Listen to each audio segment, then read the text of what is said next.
1000 rakaat. Ya. Dan mudah-mudahan juga kita semuanya pulang dari sini di bulan suci Ramadan yang mana bulan suci Ramadan harfiahnya itu panas yang membakar. Kalau secara maknawinya puasa itu artinya membakar dosa, melebur dosa. Udah ngaji di bulan Ramadannya dileburin dosanya. Insyaallah mudah-mudahan kita semua diangkat dosa-dosanya oleh Allah Subhanahu wa taala. Amin ya rabbal alamin.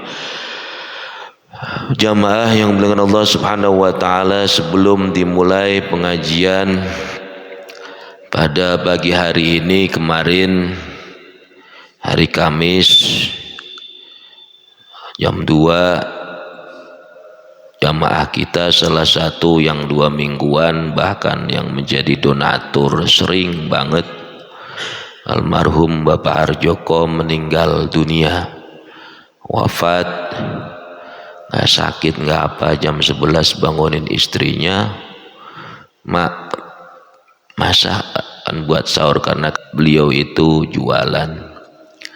Terus katanya masih jam 11 nanti, bangun jam 1 jam 2 biasa sholat malam, memang rutinitasnya sholat malam sekalian masak gitu. Jadi buat pagi sahur kalau bulan puasa, kalau paginya pun nyiapin sarapan karena memang di kantin kerjaannya.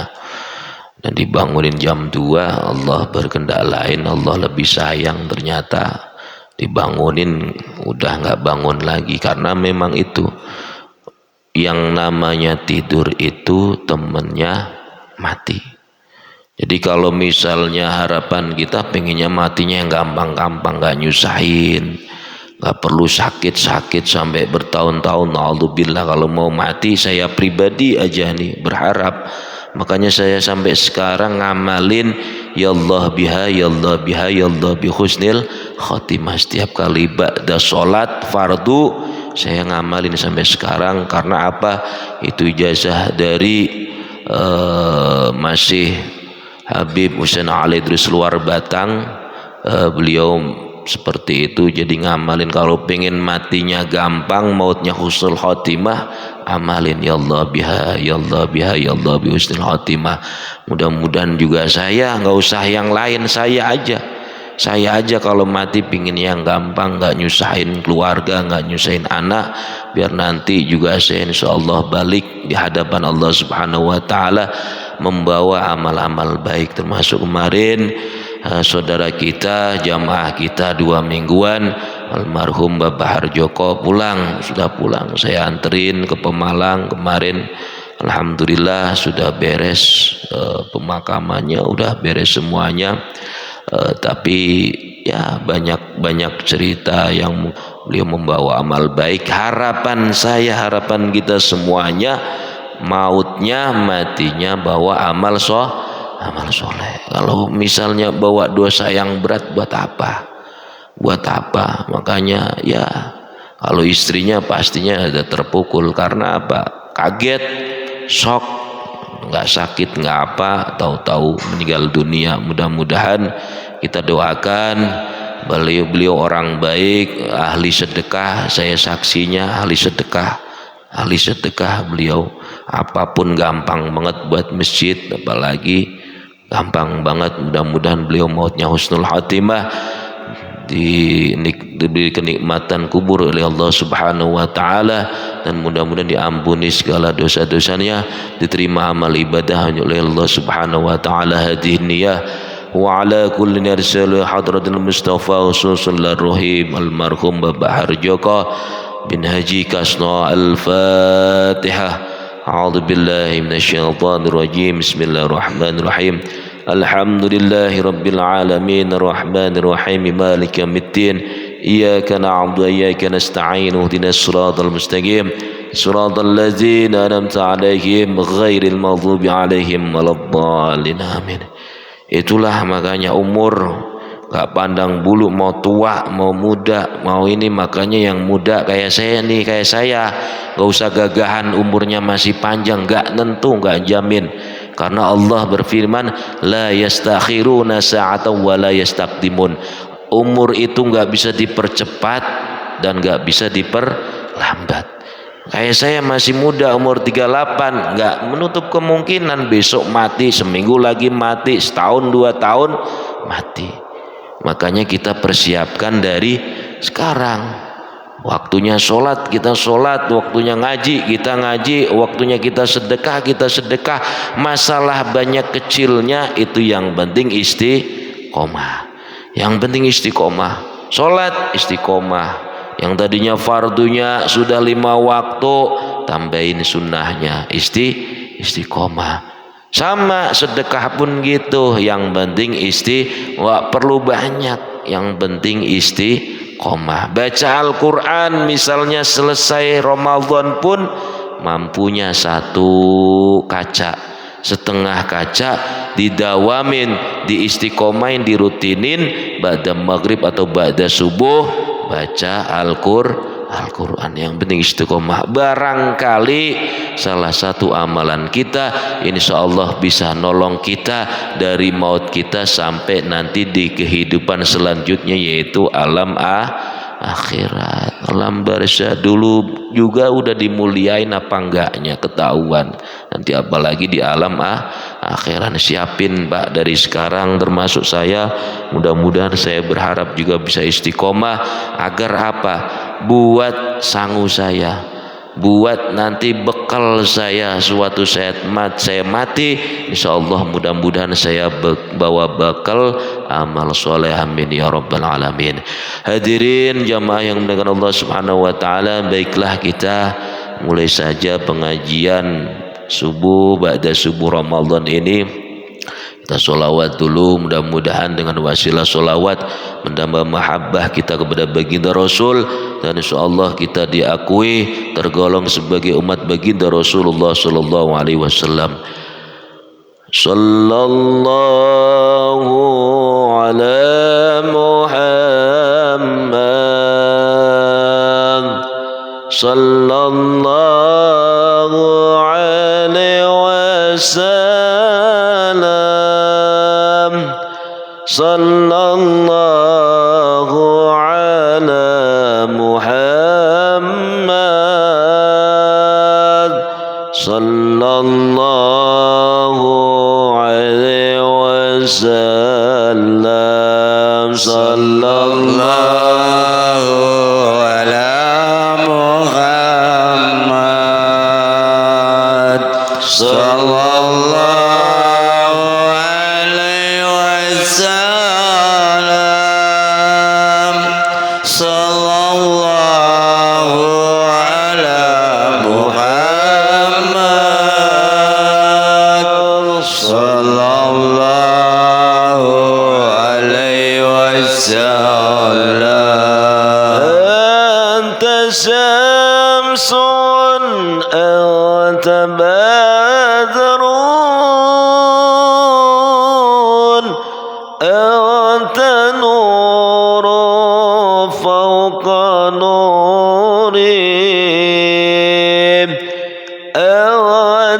شمس أنت بدر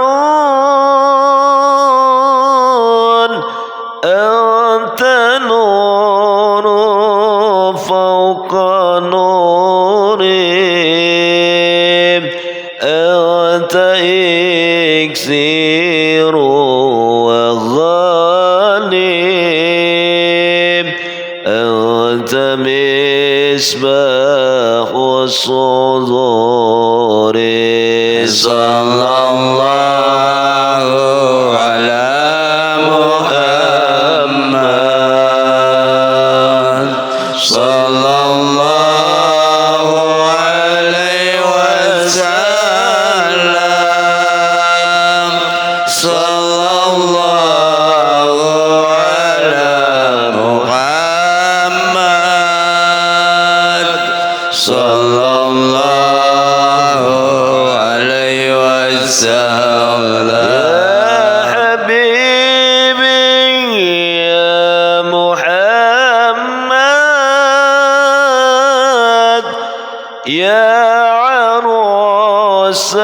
الخفيقين يا حبيبي يا محمد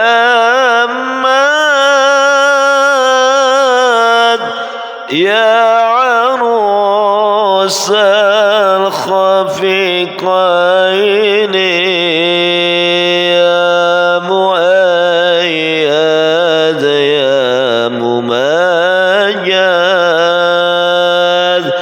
يا إمام القبلتين صلى الله على محمد صلى الله عليه وسلم صلى الله على محمد صلى الله عليه wasallam. Rabbil alamin. Bismillahirrahmanirrahim. Jamaah yang dimuliakan Allah Subhanahu wa taala, pada pagi hari ini kita membahas, sama-sama belajar, ada 4 hikmah. 4 hikmah yang mana disyariatkannya puasa Ramadan. Syekh Muhammad Ali As-Sabuni, beliau menulis dalam kitabnya ada 4 hal. 4 hikmah disyariatkannya puasa Ramadan. Kita tahu, tadi saya sampaikan di awal, puasa harfiahnya artinya yaitu panas yang membakar. Makanya rata-rata kalau bulan puasa dari dulu sampai sekarang, walaupun musim hujan, pasti siang-siangnya panas, karena seringnya pasti musim panas dari dulu. Sekarang aja ini udah mulai hujan. Dulu, zaman dulu pasti, karena harfiahnya nggak bisa. Sekarang aja misalnya musim hujan, tapi dilalah siang-siang pasti panas. Jarang tadi hujan malam, nanti siang panas, karena Allah nanti akan menguji betapa panasnya, betapa dahsyatnya orang berpuasa di siang hari. Kalau maknawi jelas, tadi saya ngomong apa? Membakar dosa. Ghufirallahu ma taqaddama min zambi. Kalau puasanya kita dengan iman, niat karena Allah Subhanahu wa taala, pasti akan dihapus dosa-dosa kita, yakin. Tapi tinggal kadarnya. Di sini kita akan membahas tentang 4 hikmah yang diisyaratkan puasa Ramadan. Yang pertama kata Syekh Muhammad Ali As-Sabuni, beliau mengatakan dalam kitabnya, yaitu suatu bentuk penghambaan. Kenapa disebut dengan bentuk penghambaan? Karena kita sebagai umatnya, walaupun amalan puasa itu susah, susah Pak, karena menahan dirinya nggak cuman lewat lisan, nggak cuma mata, nggak cuma haus, nggak cuma lapar. Yang saya sampaikan beberapa minggu yang lalu, kalau puasanya orang dawam, orang awam, pada umumnya orang berpuasa hanya dapat haus dan lapar. Itu orang yang biasa, karena puasanya puasa tapi sholatnya kagak. Tapi kalau yang khusus, yaitu kita bisa menjaga mata, kita bisa menjaga tangan, kita bisa menjaga lisan, kita menjaga kaki kita. Makanya penghambaan, mau kaya, mau miskin, mau semuanya yang bertitel, berpangkat, wayahnya puasa bulan suci Ramadan, kudu puasa. Bener. Yang nggak puasa siapa yang dapat rukhsah? Ya banyak. Orang nggak punya akal, masih bocah belum balik, walaupun tamyiz itu apa, udah tahu baik dan buruk tapi belum balik, walaupun nggak dihukumkan wajib, itu nggak diwajibkan. Terus siapa lagi orang yang dapat keringanan safar, perjalanan jauh tapi bukan untuk maksiat, minimal 90 kilometer. Kalau membahayakan untuk pribadi ataupun penumpangnya, itu boleh membatalkan puasa, tapi dengan syarat tetap kita malamnya berniat puasa. Kalau misalnya di tengah-tengah perjalanan kita jebol atau buka, tetap harus mengqadha. Menyusui sama, Pak. Menyusui sama, mungkin sudah saya sampaikan di tahun yang lalu. Menyusui itu boleh bayar fidyah, tapi yang pertama, kalau untuk diri sendiri, dulu di sini membahayakan nih buat si ibunya, itu Allah.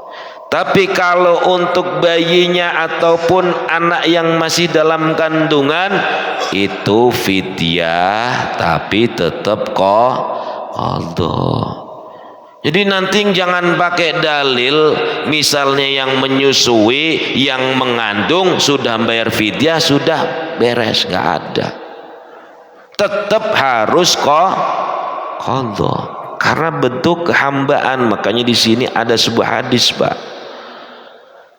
Hadisun Aisyah radhiyallahu an, diriwayatkan dari Aisyah radhiyallahu anna Rasulullah sallallahu alaihi wasallam, Rasulullah sallallahu alaihi wasallam bersabda, qala man mata wa alaihi syamu sama'an waliyuhu. Apa artinya? Siapa yang meninggal dunia dan masih mempunyai hutang puasa, maka diwajibkan atas walinya supaya berpuasa sebagai pengganti nantinya. Makanya kalau orang tua kita meninggal, Pak, kadang kan rembukan nih di keluarga. Dulu bapak atau ibu pas meninggal itu ternyata ninggalin puasa banyak, ternyata ada adilnya, maka diwajibkan atas walinya supaya berpuasa sebagai pengganti nantinya. Kadang dibagi, anaknya 5, bapak atau ibunya mohon maaf meninggalnya utang puasanya 3 bulan 90 hari, dibagi anaknya 10, berarti 9 hari 9 hari 9 hari. Itu apa? Diwajibkan. Itu yang sudah mati, itu saja wajib. Yang sudah mati. Dulu orang tua si Aceng pernah minta tanya ke saya, kalau nggak salah, mak saya punya utang Ustaz, puasanya. Ya udah, kamu bayar, rembukin sama keluarga. Kalau misalnya keluarga dari misalnya 5 bersaudara nggak pada sanggup, yang satu sanggup, ya udah selesaiin yang satu yang sanggup, bayar. Itu pun sudah mati. Apalagi yang masih gagah tadi, yang safar tadi, yang menyusui itu, apalagi yang pekerja berat, contohnya petani atau kuli bangunan, sama harus qadha. Yang nggak qadha itu misalnya punya penyakit ataupun sakit, itu kemungkinan sembuhnya sulit, itu boleh bayar fidyah, boleh fidyah, nggak wajib qadha. Tapi untuk yang lainnya semuanya, kecuali tadi yang sakit karena sakitnya itu susah sembuh, dan keduanya orang yang renta, orang yang sangat tua, boro-boro buat puasa, buat berdiri aja kagak sanggup. Kalau masih jak-jak, masih bisa berdiri, masih bisa berjalan, itu tetap wajib puasa. Kalau misalnya ngutang, wajib Allah. Nggak ada alasan, nggak ada alasan. Bahkan tadi salah satu hadisnya yang sudah meninggal dunia pun diwajibkan mengganti puasa, yaitu walinya. Satu lagi hadisnya, hadisun Ibni Abbas radhiyallahu an, diriwayatkan dari Ibnu Abbas radhiyallahu an, qala Rasulullah sallallahu alaihi wasallam, faqalat in ummi matat wa 'alayha sawmu syahri, faqala ra'aitu law kana 'alayha daynun akuntina kasiyan, qalat na'am, qala fa daynullahi ahqu bil qada. Ini Bukhari lagi, Bah. Ibuku telah meninggal dunia, kata Rasulullah sallallahu alaihi wasallam bersabda, dan masih mempunyai hutang puasa Ramadan selama 1 bulan.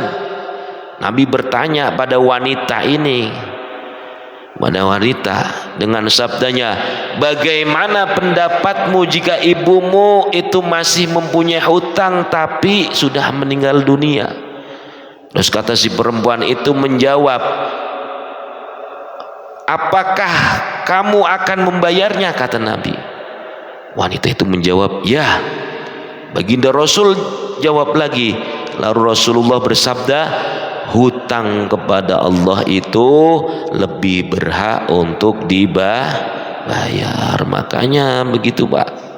Jadi kalau misalnya sholat pun ataupun puasa, khususnya orang tua kita, Pak, kalau udah meninggal, tetap kalau setahu kita ataupun anaknya yang bareng hidupnya ditanyain dulu orang tua kita punya hutang puasa enggak, seperti itu ditanyain. Karena apa? Biar nanti hisapnya sudah beres. Di alam kuburnya pun, apalagi nanti di akhirat sudah beres. Jadi orang tua kita yang punya hutang itu karena apa?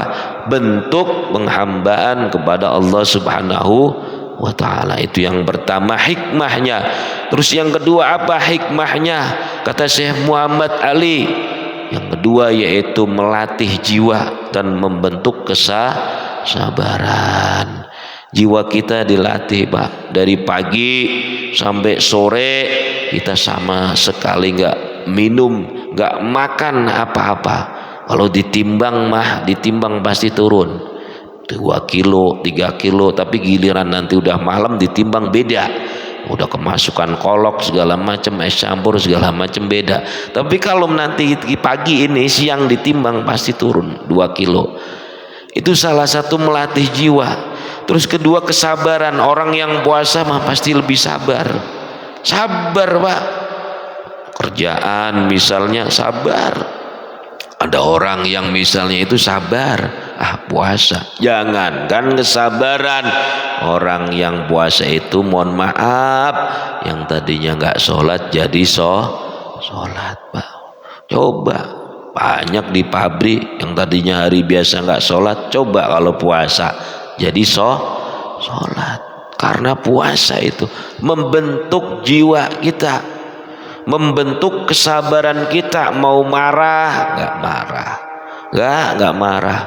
Misalnya salah sama kerjaan kita, di suatu kerjaan sama bosnya juga kayak gimana, nggak jadi marah. Puasa nanti takutnya ngurangin apa? Ngurangin pahala puasa kita. Mending ngurangi pahala kan. Kalau kadarnya 100%, pahalanya jadi berkurang 10%, masih 90. Kalau ibadahnya kalau udah batal mah batal, nggak bisa apa-apa. Jadi kesabaran dilatih.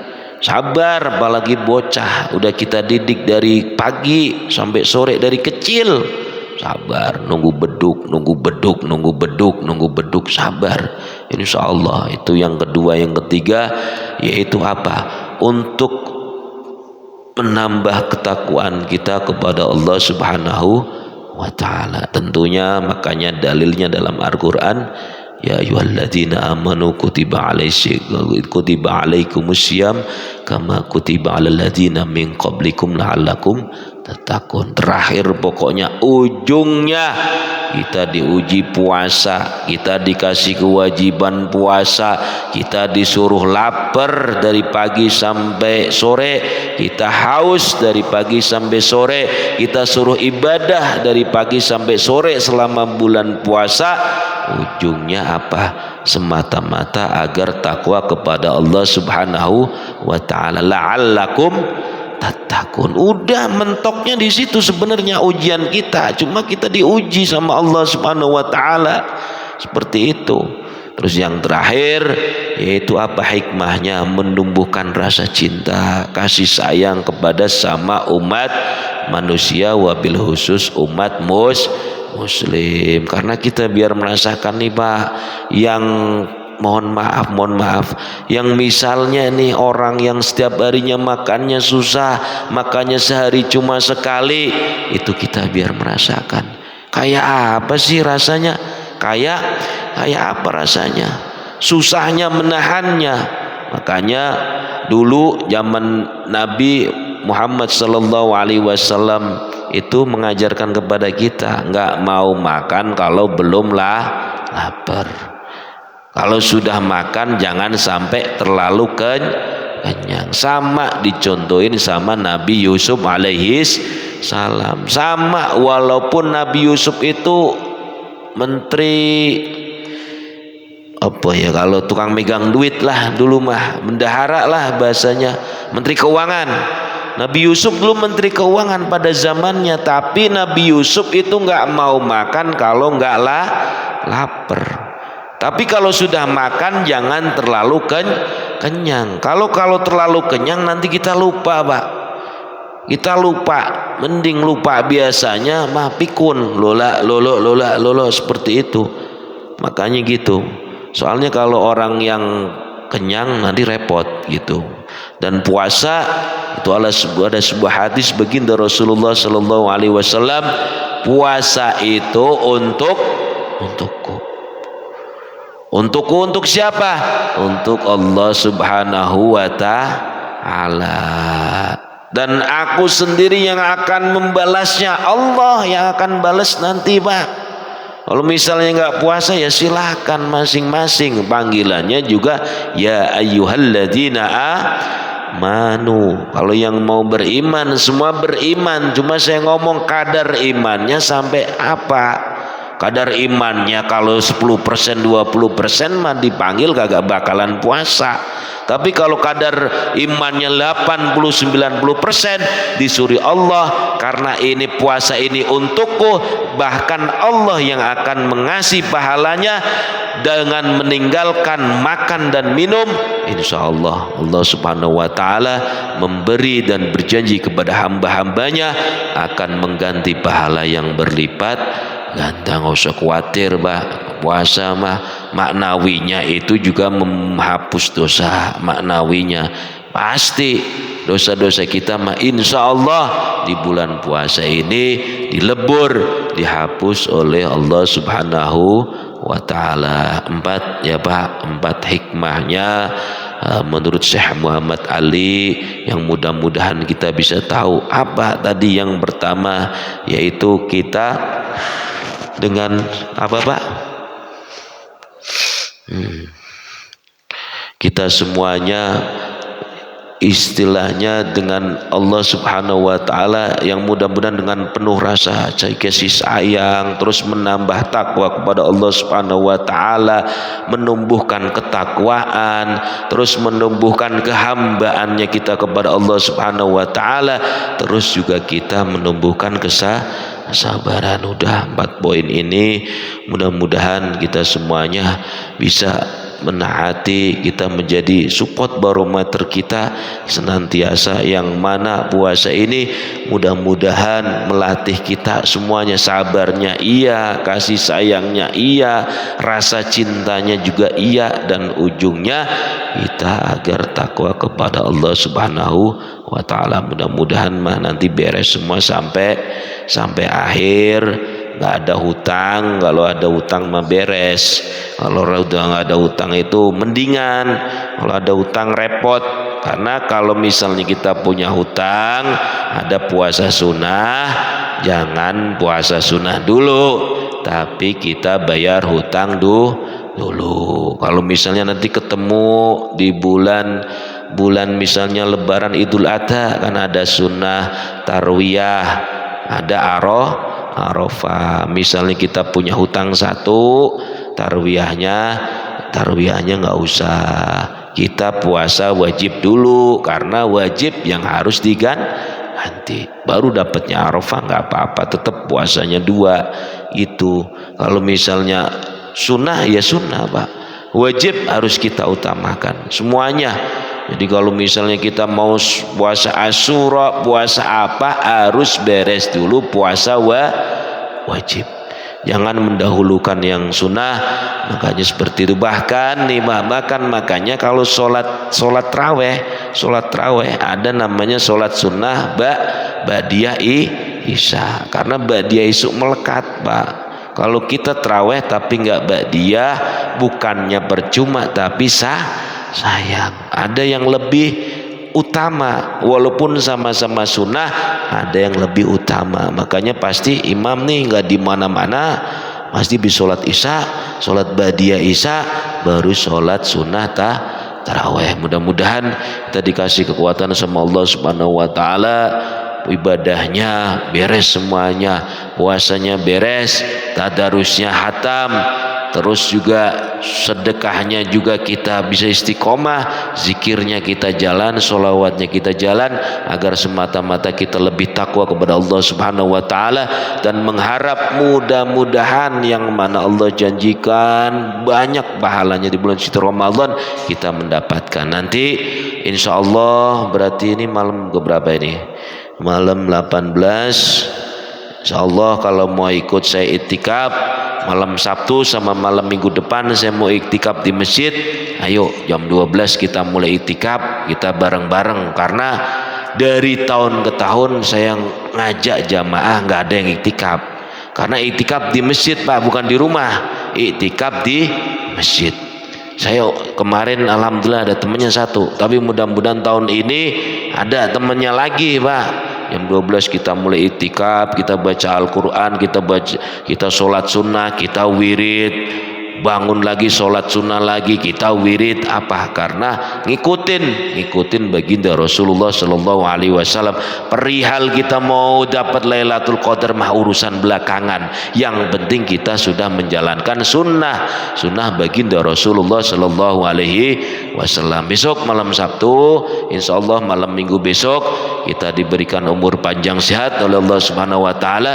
Yang mau itikaf, ayo bareng-bareng hidupin masjid, hidupin sunnah baginda Rasulullah Sallallahu Alaihi Wasallam. Kurang lebihnya mohon maaf apabila banyak kesalahan tutur kata ataupun penyampaian dari saya, yang insya Allah mudah-mudahan ilmu ini bisa manfaat buat saya pribadi dan umumnya kepada seluruh jamaah, yang mudah-mudahan bisa memegang kita, bisa menjadi acuan kita, bisa menyelamatkan kita fid dini wa dunya wal akhirah. Amin ya rabbal alamin. Wallahul muwaffiq ila aqwamit thoriq.